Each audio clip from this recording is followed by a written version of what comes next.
நல்லதே நடக்கும்.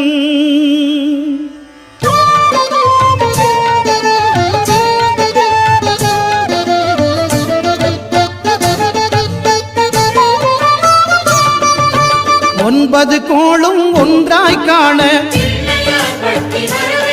அங்கு கற்பகம் என்னும் கடவுளின் மெய்யில் ஒன்பது கோளும் ஒன்றாய் காண அங்கு கற்பகம் என்னும் கடவுளின் மெய்யில் சூரியன் முதலாய் 9 கிரகமும் பலவித குணங்களை கொண்டிருக்கும். எங்கள் கற்பக தருவில் அவை வரும்போது ஒன்றாய் சேர்ந்து பலனளிக்கும்.